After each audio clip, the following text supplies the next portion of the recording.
Hello and good day, adventurers. Today I'm going to be talking about a custom world that I created called Sirithel, also known as Sirithel the Glass World.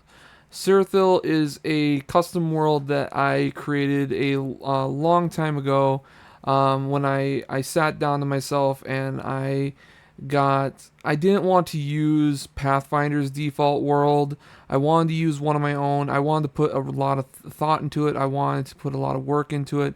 I wanted to custom create a map for it, which I did.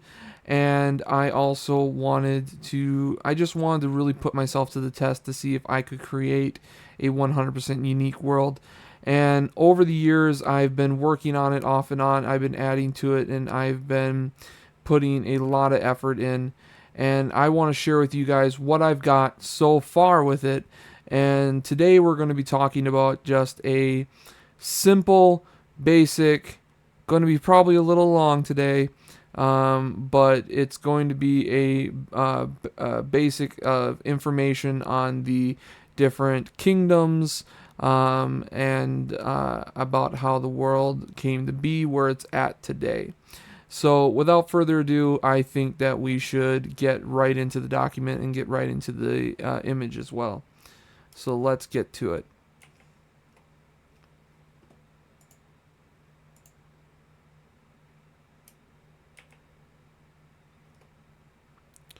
All right. The world of Sirithel. 6 kingdoms divide the world of Sirithel, and the continent. 6 kingdoms divide the continent, and 1 rules the southwestern islands.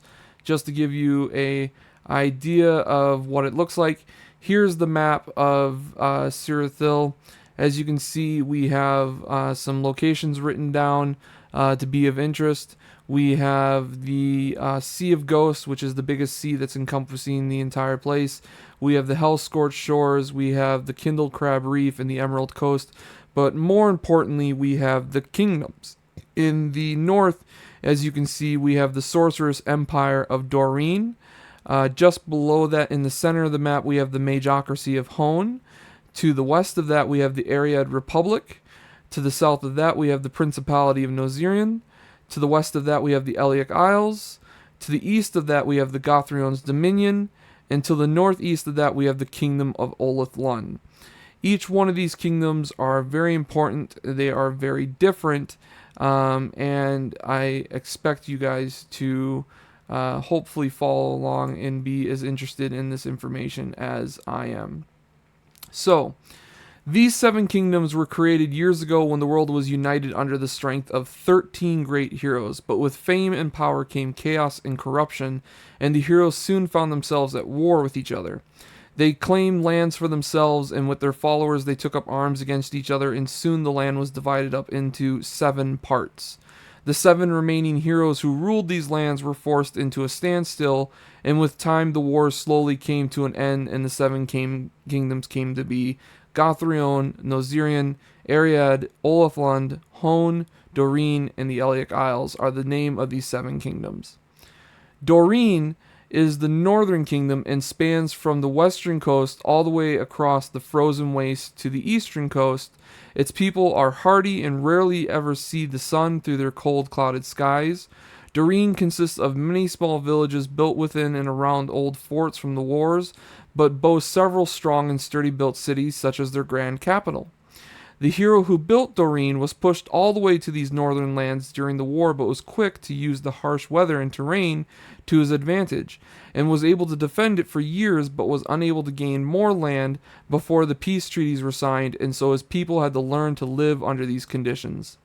The citizens of Doreen suffer from paranoia and superstitions, and yet their people have an unnatural level of trust of others around them, but not out of foolishness, but out of the confidence in their ability to dish out justice, often at the hands of their own citizens. Several unsolved murders and unexplained deaths are found throughout the kingdom year after year and never seem to stop, yet other forms of crime such as pickpockets and banditry are near non-existent. This just gives you a little idea of what Doreen is like. Doreen is a very harsh, cold area where the people have gotten so used to kind of policing themselves and putting trust in their own ability to deal out justice, that they have a lot of faith and a lot of trust in each other. But at the same time, this faith and trust ends up coming with a downside in the fact that there are murders and there are mysterious circumstances surrounding these murders, because there are creatures preying on these poor fools up in the north. But at the same time, pickpockets and bandits are near non-existence, just due to the natural way that they dish out justice themselves. They'll deal with the bandits themselves, they'll deal with pickpockets themselves, and they'll deal a very harsh judgment. Alright, next is Hone. Hone is a very small central kingdom surrounded on all sides by natural defenses, with mountains to the north and south, as well as a large lake to the east and swamps to the west. The hero who defended this kingdom chose to build up this area like one large fort. The people of Hone have become naturals at crafting and constructing due to their history of building walls, forts, and tunnel systems throughout their kingdom. The whole kingdom consists of 5 cities, each with massive towers capable of being seen from each other tower.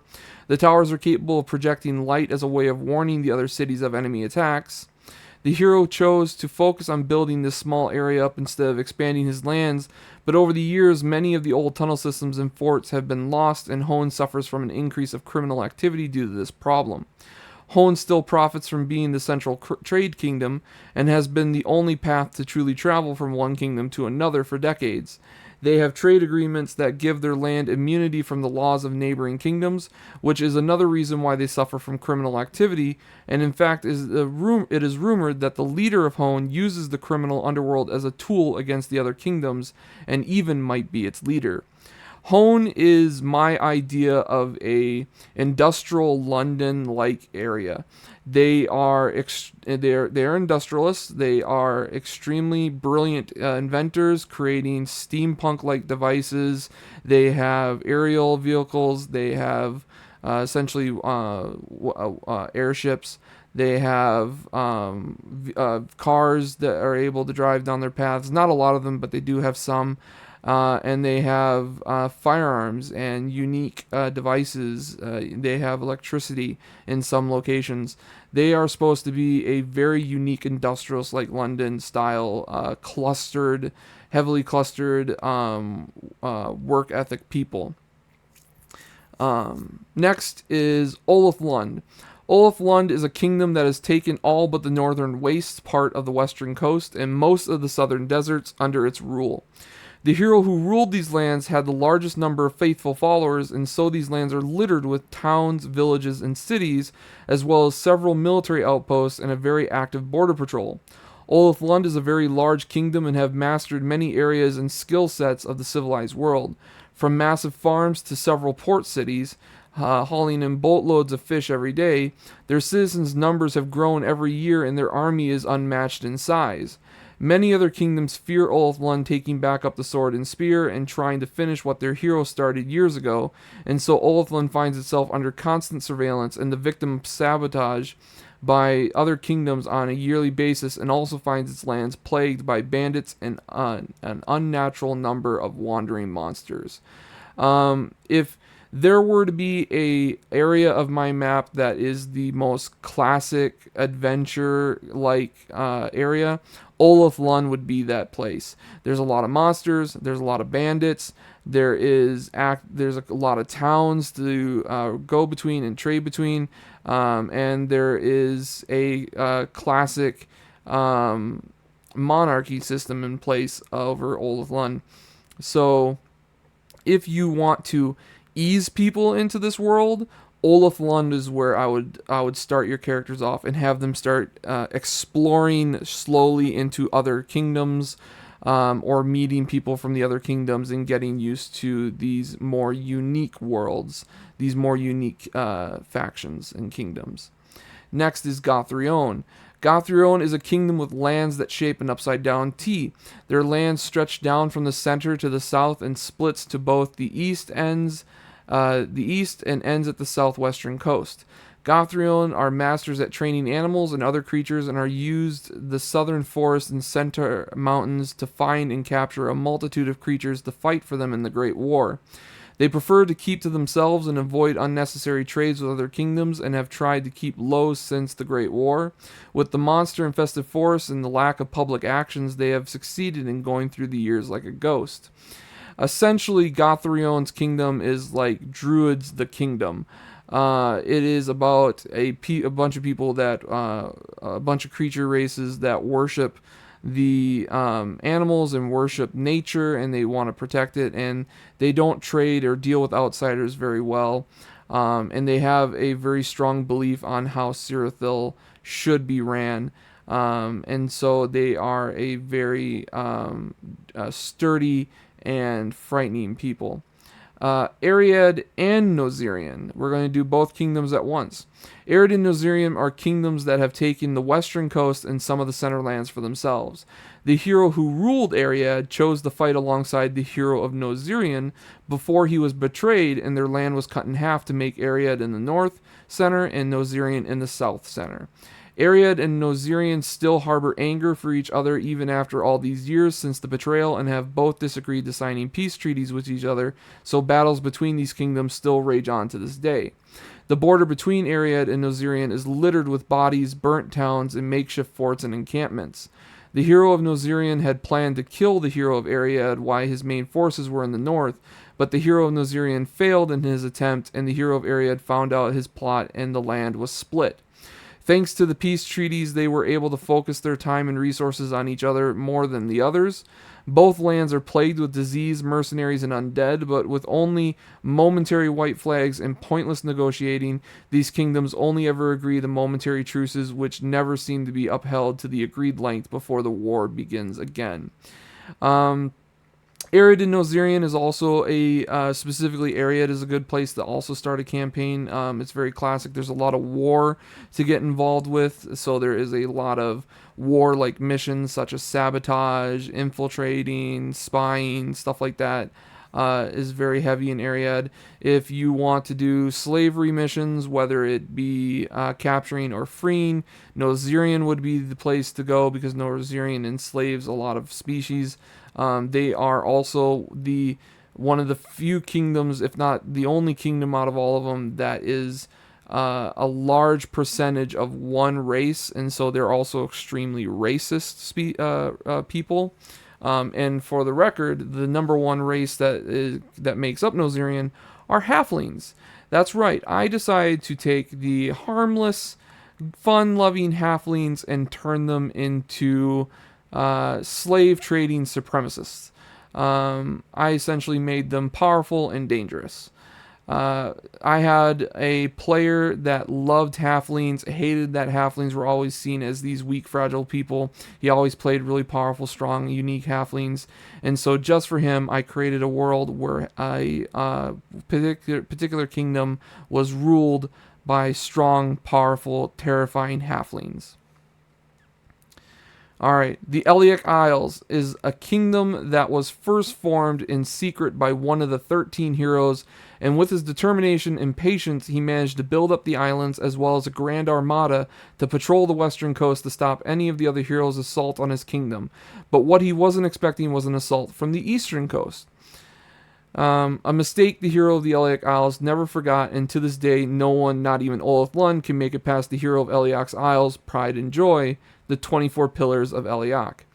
These pillars are grand structures sticking out of the water in strategic positions in and around the Eliac Isles, armed with ever-improving long-range siege weapons, and these are not the only special structures the hero of Eliac Isles built, but they are the only ones that any of the other kingdoms have ever seen before being forced to flee.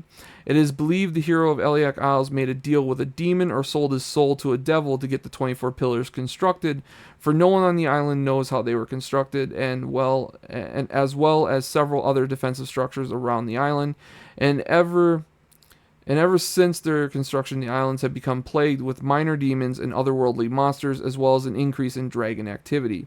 Rumors in Olaf Lund say that the sea creatures themselves defended the Eliac Isles as well as their soldiers for as well as their soldiers, for their sailors have never seen so much bad luck befallen their ships so many times during their assault. The citizens of Eliak Isles also have no knowledge as to who mans the siege engines in the 24 pillars of Eliak, for there is no visible way to enter the ever-watchful stone guardians.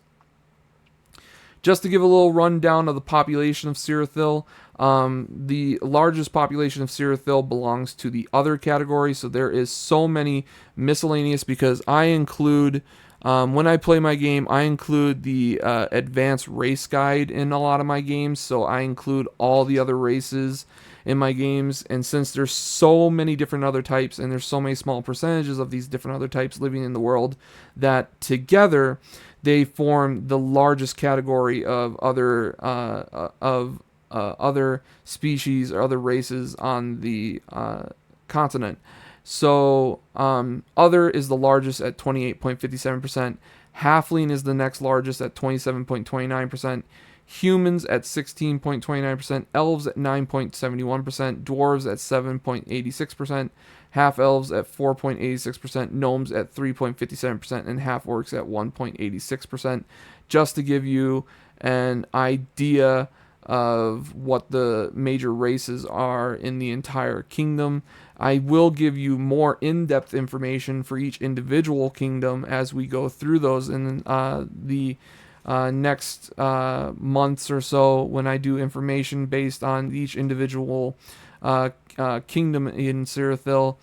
And then finally, I added my own language system to Sirithel because I never agreed with the idea that every race should have its own language. I kind of find it silly that languages are dictated by your race and not by the culture you grew up in. I feel that I feel like the races probably would have their own languages, but would eventually meet these other races and develop languages together to form a unique language based on all those races that got together in that area.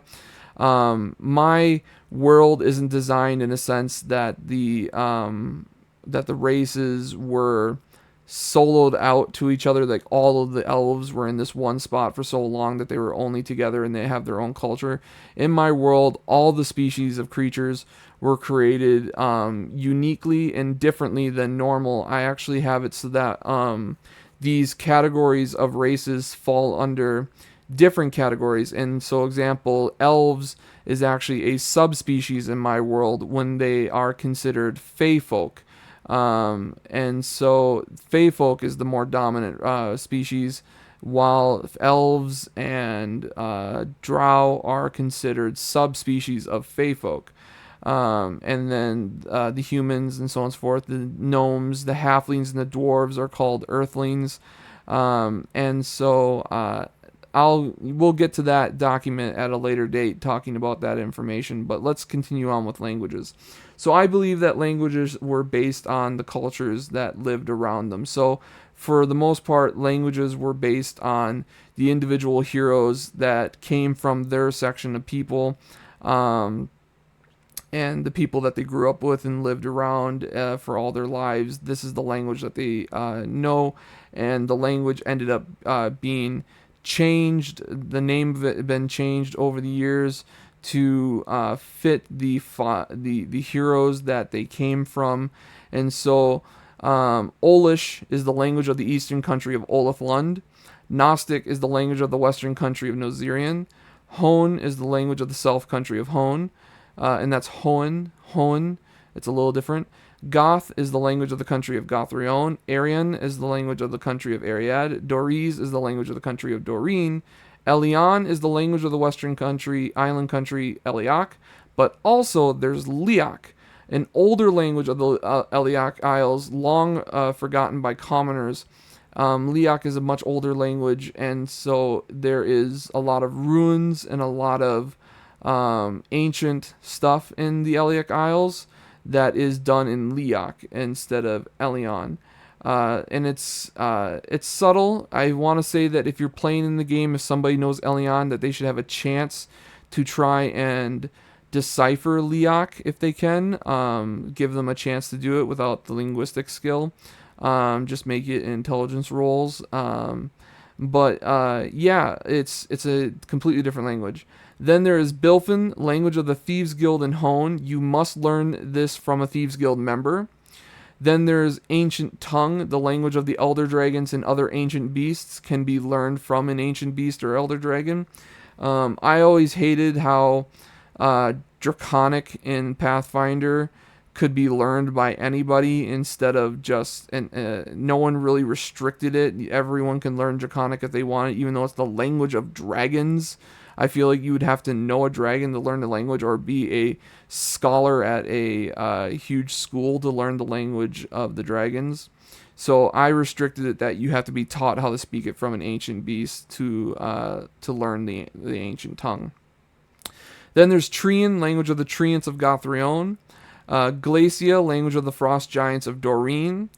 Hervish, ancient language found in the labyrinths of the Cursed Desert. Read and write only. This is kind of like Egyptian transcript. It is a language that no one knows how to speak. It's so old, but it is a language that people can read and write. And it's supposed to go with the desert theme of the ancient ruins. In the desert theme, there are ancient cursed magical ruins in the desert of Olthlon, and it's supposed to be like the Mummy kind of vibes. Next is Elgrin, language of the fallen hero Elgris and her followers. Cathiz, language of the fallen hero Kethra and her followers. Gian, language of the fallen hero Jian Shu and his followers. Volek, language of the fallen hero Voln and his followers. Elian, language of the fallen hero Alicia and her followers. These are the fallen heroes. There'll be more information on them in the religious document that I'll talk about, and also possibly in some of the the different kingdom documents might explain a little bit about them as well. I can't remember at this point. I've definitely filled out some information on these guys before. But yeah, they're the fallen heroes. They're the heroes that didn't make it in the Great War, and they lost them. And some of their people still exist. They were captured and incorporated into other kingdoms, and so they still speak the language of their true hero that they hide in secret and stuff like that. Then there's Warwick, language of the wargs of Doreen. Tainted Tongue, language of the demons and devils in Sirithel. Divine Tongue, which is language of the divine creatures and most commonly used in churches when reading from texts. Remigam is language of the dead, most commonly used in spells to summon undead and give undead instructions. I like the idea. I always loved how in the Mummy there was a language to control the undead, and there was a language to summon them and everything like that. I really liked that so much that I decided to go with that for my world, that if you are going to summon the undead at your disposal, you need to know a language to be able to give them instructions. Otherwise, people that do have that language memorized might be able to take control of your undead on you. And so it makes it easier for them to take control of your undead from you and use them against you. But if you know the language, then you have a shot, and there's actually normal restrictions applying to trying to take summons from people's control. Then there's Kira, language of the slaves in Nozirian.